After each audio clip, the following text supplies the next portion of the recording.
Well, welcome to this episode of the pod. With me, as always, is Luke. Hello. Now, because it is February, we're kind of trying to. We picked something that was appropriate for Black History Month, and you actually were the one who suggested the movie. Yeah. So go ahead and share the title. So yeah, we are going over Glory today. I actually hadn't seen it. I mean, since I was a kid, and I remember it being historic and a good movie, but it's a sad one. Yeah, it's definitely sad and dark, a lot Yeah. darker than I was anticipating. Well, it's a lot darker than I remember. I haven't watched it since I was a kid, I guess. It's been at least almost 25 years probably since I watched it, and holy cow, it's intense and sad and dark and holy yeah. Yeah. Now I gotta say, the performances in this movie Oh man. were amazing. Yeah, like so normally when we do these, I try not to look at like any awards or anything like that. And I did after watching it. I was like, what awards? What? And I forgot that Denzel had won the Academy for Best Supporting Actor. And I mean, you see why while watching it. The performances are very intense. It's like holy cow. Um, I think the only other movie I can think of in my own mind of movies I've seen is Roots. Is another one yeah. that So yeah, I that's it's funny you say that. That's what came to mind to me too when I got done watching it. I was like, whoa, yeah, I felt roots, it's just intense is the word that just keeps coming to mind for yeah, me. intense is definitely accurate.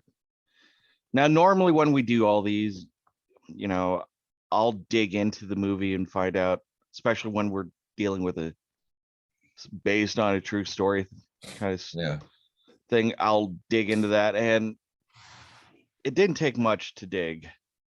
This has been, by all critics and historians, one of the most accurate portrayals of the Civil War. There's only one other movie I can think of that I would say also fits that same category, and that's Gettysburg. Oh, sure. So, but with that being said, a lot of our main characters are composites. Right. That's what I kind of well watching it, I thought about that. I was like, I'm guessing a lot of this. I mean, just because of the age and the time, I was like, I'm sure these are stories of stories that they can put together to say, okay, we're gonna have this character and this character, you know. And yeah, that's basically what they did. I was kind of surprised to find out that Carrie's character was just created to help the narrative. Oh, really? I didn't know that. Yeah. And then a little extra digging I did.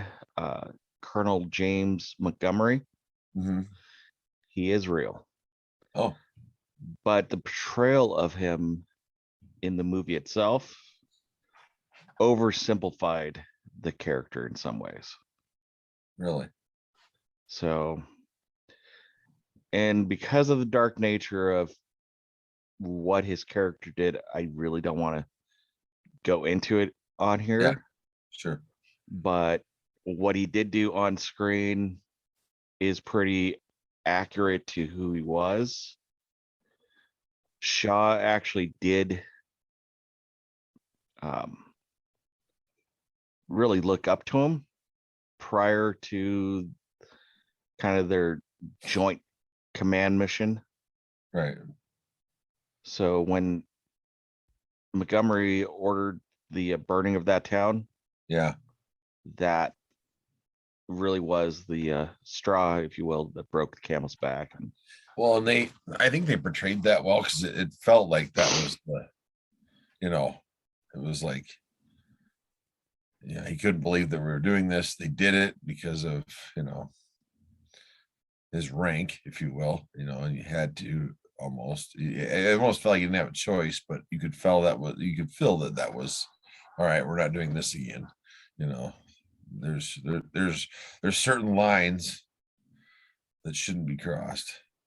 yeah, And then and and and the thing is with any war, there's things like that happen, whether it's the Civil War, Vietnam, that and there's those lines, that are crossed that maybe shouldn't be crossed, and a man's moral compass and stuff. So they depicted it well. I mean, it was watching it. It's like you could feel that, that burden.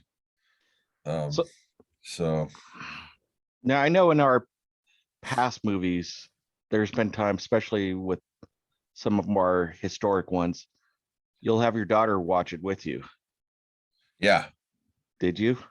So I offered, and the reason I offered is actually this movie is on a watch list for their social studies class this year. She's an 8th grader. They're gonna watch it. They haven't yet, but it's coming. And so I offered. She caught a little bit here and there, and asked a few questions, but didn't watch the whole thing with me. Just saw some of the battle scenes a little bit, and then that was about it. So um I'm interested to see once she's forced to watch it, which is, I mean, when I say forced, I mean it's a good depiction of No, it really is. of the Civil War part of it, but also seeing the African American side of it, and their struggle, which that they're still today. There's things we're struggling with as far as racism, and that it just shows you that fight's been going on for so long. And this is the part where I just want to say that I just prepping for this, I was having a lot of self dialogue going Yeah, on about how what was depicted here could easily get translated into kind of what's going on now. And yeah, I really don't want to go down that path right, because yeah, yeah, I don't want to, pick yeah, a side, yeah. No, because it's there's so, like, yeah, in my mind, there's that the scene when Denzel's getting whipped and they don't show it, but they just show his face. Oh my gosh, like that was really hard to yeah, no, it was hard to watch, but but the I intenseness of Matthew Broderick's character not taking an eye off of him, and then just focusing on Denzel's face. I mean, I can see it right there. I was like, okay, this is right here. Why, I mean, this is yeah, he that hit. scene was like, that's Denzel.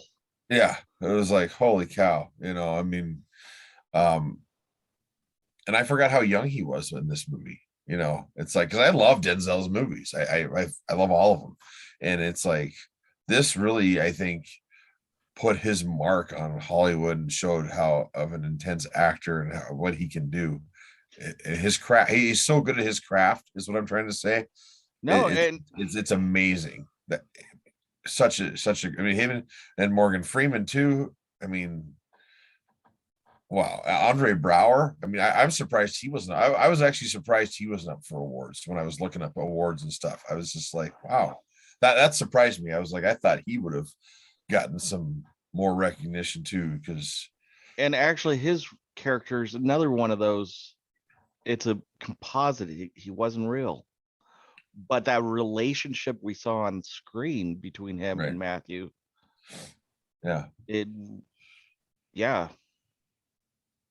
And then seeing when we're first introduced to him, and then it's like 2 minutes later, all of a sudden we have Frederick Douglass on the screen. That's I forgot about that. I don't think that impact of Frederick Douglass was as big when I was a kid watching it, because I don't think I understood who he was. That surprise, I forgot about that. Like when that popped up, I was like, holy cow, Frederick, whoa, Yeah. and then you see him in the, when they're doing the marching thing, then you see him in the stands and stuff. I didn't grasp that as a kid watching it, or so that was very interesting to me. Well, at this point, I'm just going to plug that PBS back in 2013 put out a great docudrama called The Abolitionists, which focused on Frederick, Harriet Beecher, I believe, and like 3 other ones. Definitely check it out. If I can actually find a good copy of the trailer, I might toss it in at the end of this. Sure. So, but it looked like, from what I could see of it, it looked like a really great portrayal of what kind of started their movement in the North. I thought you were actually going to bring up Ken Burns' Civil War. Another, Ken Burn is on an island unto himself. yeah. So when he picks a subject, it always, yeah, he always does a good job at doing everything justice. And you want to learn about that? Here you go. So yeah, no, by all means, check that out. Yeah. Since I don't know what our future holds, who knows? We may at one point do Gettysburg, as a movie, but I think we need a little time between now and doing that one, because that's also a very intense movie. Yeah, that's so a little just a comment about the glory and stuff. When I got done watching it, my wife, I offered her to watch it too, and she's like, I don't want to watch it. And so and I was surprised. I was like, why? It's a good movie. And and so I got done, and she's like, how was it? And kind of knowing, and I was like, well, it was intense, and holy cow, not exactly what I remember as a kid. And she's like, yeah, I didn't want to watch it because I remember how intense that was. And to her, she goes, it's like watching movies like Platoon or like Saving Private Ryan. For her, she's like, I've seen those movies once, great movies, but so intense, and just about that they do a good job of depicting of how hard or things those times were, that movies you should watch, but maybe you don't watch like a fun movie to watch all the time. Yeah, it's definitely not like Die Hard, where you just want to watch it every Christmas, or but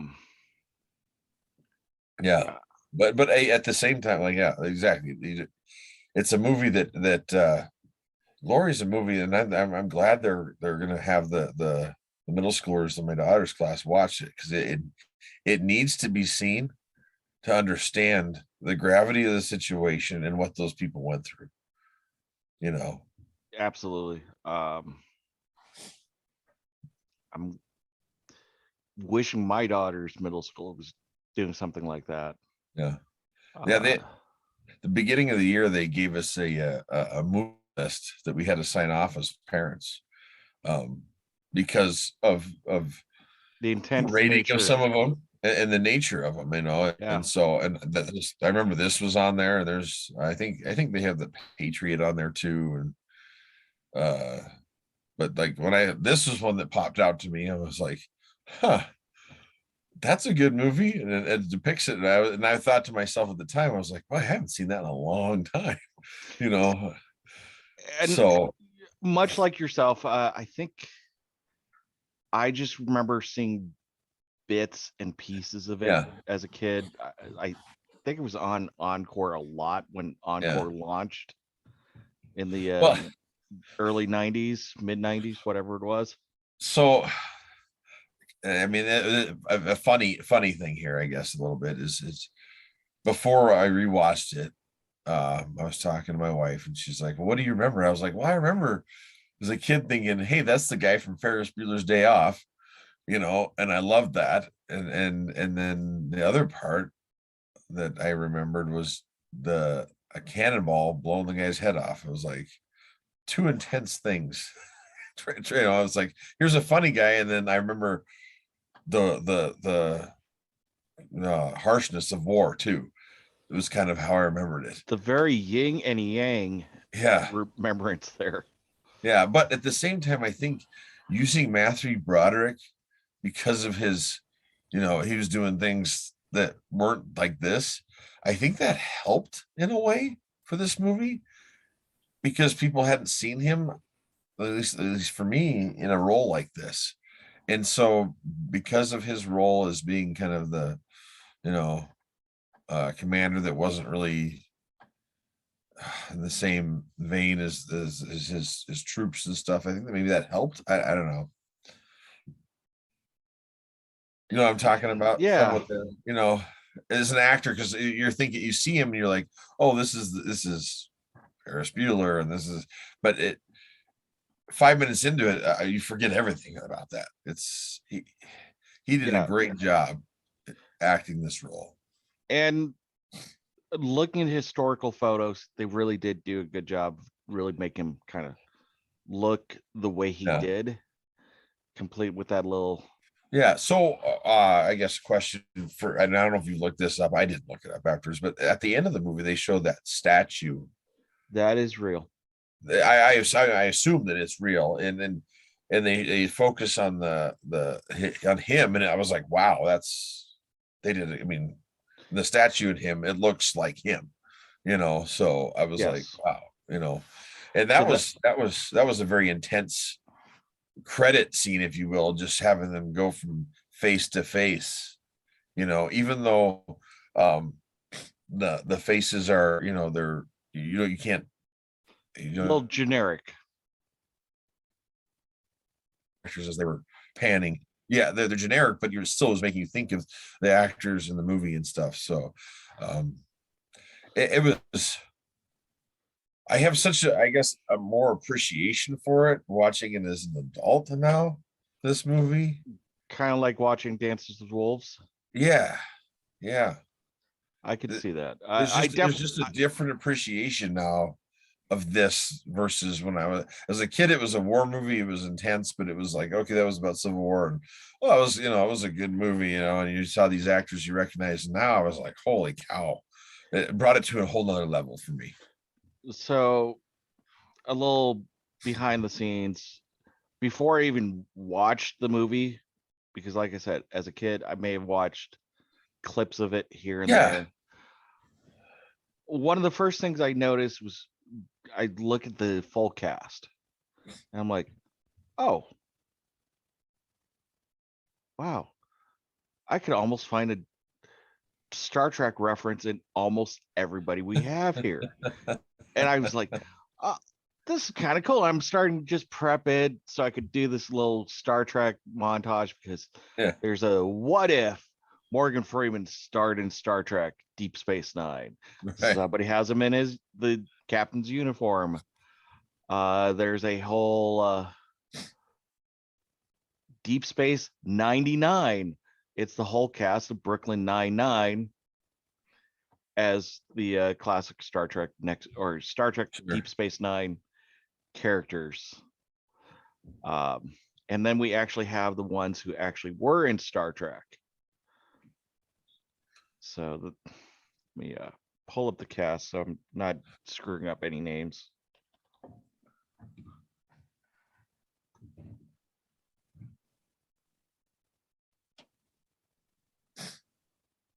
So Bob Gunton, obviously, who we mentioned just not that long ago Yeah. in our episode about our reaction to Ghostbusters Afterlife.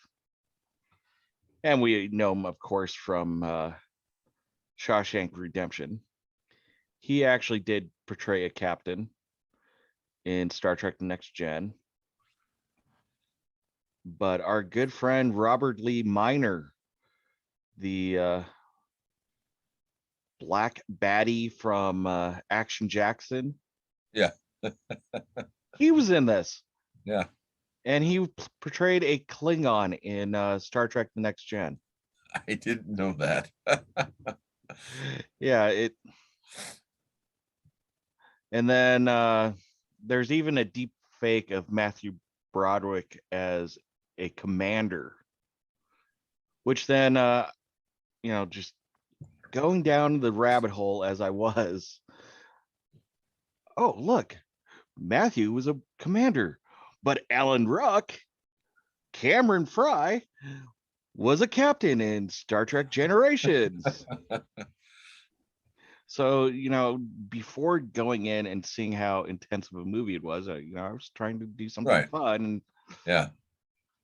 obviously, I'm not prepared to do all that right now because Yeah. Well, it's one thing to have a quick little laugh like this, but I just don't yeah. feel it's appropriate to Yeah. share everything that I had set up. But I did find, just on a side note, because I thought it was funny, both Matthew Broderick obviously is well known for doing his role in The Producers, Yeah. Broadway, and the remake of the film. But Cameron Fry, Alan Ruck, also portrayed him in Broadway's The Producers. So I didn't know that. yes, in fact, I learned just going down the rabbit hole that they were actually in a play together Huh. when Matthew was offered Ferris Bueller. Oh, really? And it was him kind of suggesting Alan to the director to get him on as Cameron Fry. And yeah, so I'll save everything else I have for the day when we do Ferris Bueller's Day Off. Yeah, we should do that one day. That would be good. Yes, maybe season 3, since we'll both have daughters in high school. Oh, jeez, yeah. Yeah, we will by then. That's true. Yeah. Oh, boy. I was just thinking, I didn't realize also with this movie at the end, I was like, I don't remember everyone dying. It's like, holy cow. Yeah. Not to bring the mood down again. I was just like, man, I don't remember that everyone just, and it was interesting leading up to it when they volunteer to do that final mission and stuff. I was like, uh-oh, it's like, this isn't this. I don't think this is going to be good here. I was like, I didn't remember the ending. To be honest, I was like, I don't remember how this ends. And then after it was all done, and you see the bodies getting tossed over, and then I remembered that. I was like, oh, I do remember this now. That popped back in my head, but it just, the gravity of it didn't. I guess I had forgotten kind of, and then having Matthew's character tossed in with everybody else, whether that really happened or not, boy, it really set the tone of that at the end of That the movie. really did happen. I'm sure it did. I was like, forgive me, I don't have the full list in front of me, but yeah, over, I want to say somewhere between 50 and 75% of the 54th. Well, that's so at the they rolled that little scene at the end there, and it was over half. Yeah. I was concerned. I mean, I'm watching it. You think it feels like they were all just, that was it. That was like, some of them had to have survived, and but over half of them perished. But at the same time, I did, it really, that battle and them doing that set the tone. And I think it said at the end of the movie, 180,000 more volunteered, African Americans volunteered after that. Well, I mean, not volunteered, said, hey, they heard about what their brethren had done and went, this is time for us to step up too. And that, I think that it changed the I mean, the position of the war and everything. I mean, it helped. I mean, Lincoln said that. He's like, if this wouldn't have happened, who knows how this would have ended. No, it absolutely was that linchpin of a turning point. Yeah, turning point. Absolutely. Yes. Because it proved that the African American soldier would fight. Yeah, would, and not just would fight. I mean, that because I think there was that concern that, oh, they'll, especially at that time, that, and then they wouldn't. They had everything going for them, and they knew it. And yeah, now it's kind of funny because when I saw that, and I immediately had to think back to God, I can't think of his first name, Miller from Pearl Harbor. Cuba Gooding Jr. Oh yeah, absolutely. So here we are, the Civil War. Right. Yeah. And we've proven that the African American soldier will fight. And then jump ahead, not quite 100 years, but pretty close. Yeah. And now you won't allow them to, it's be that more same than a narrative cook in the Navy.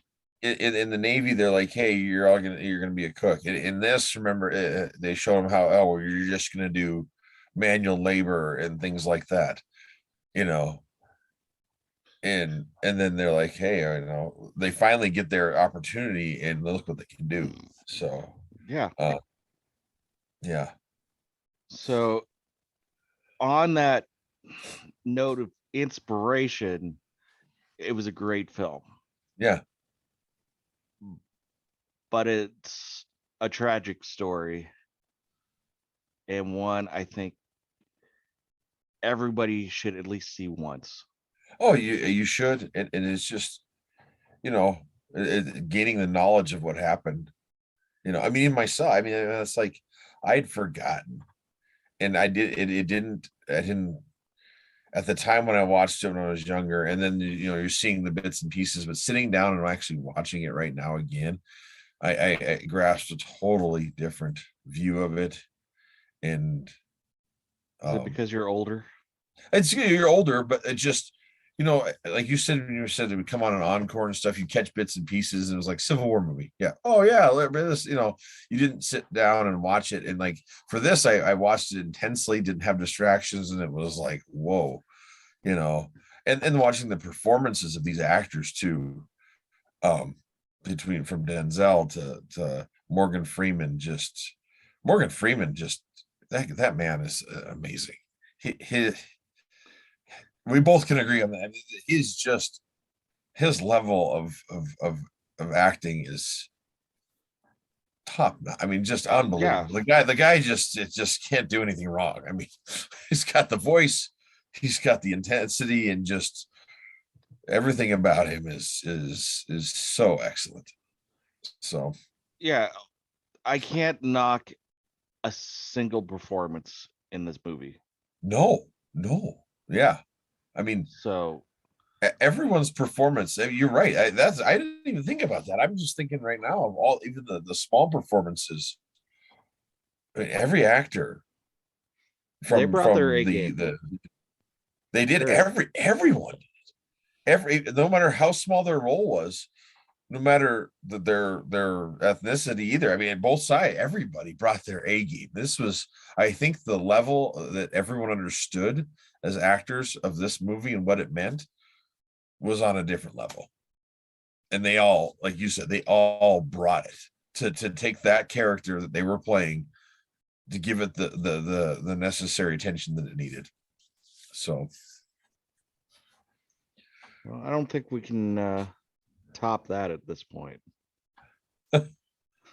So next month, I promise you, we will do something a little more fun, yeah. maybe uplifting. But it won't be this dark because Well, you know, it's warranted though. This movie, I'm glad we did it. You know, we don't, we do, we both, we would do a lot of fun things, but it was definitely warranted to do this because of, being Black History Month and just, it's, we're just trying to be respectful. yeah. And if we can crack open the door a little bit for somebody to say, oh, maybe we should watch this. Yeah. Then I think we did a great job. Yeah, absolutely. We really didn't go in any particular scene in a lot of detail. Yeah. No, we You didn't. need to experience the movie, period. You need to sit down and experience. On a light note, I was watching it. I was like, are we going to talk about possible actors that were different actors? I would do sometimes. I don't think that was. I think when they cast, I couldn't even. roles, I can't think of it was- anybody else I'd want in those. Well, I don't even want to go down that road because it's like I think when they cast it was like, hey, would you like to do this? And I see these actors going, absolutely, because what we just talked about, they were like, yes, thank you for letting me be involved in this project, and yeah. So on that note, if I get this up this afternoon, I hope you enjoy tonight's game. If I get this up tomorrow, I hope you enjoyed last night's game. Either way, we're covered. I don't really have it's one of those weird Super Bowls where I hope it's a good game, but I don't care who wins. Yeah, me neither. Yeah, I don't really have a dog in the fight. I'm looking forward to a good game. So my own personal hope is because we're getting so close that we may get a new Super Bowl trailer for Maverick.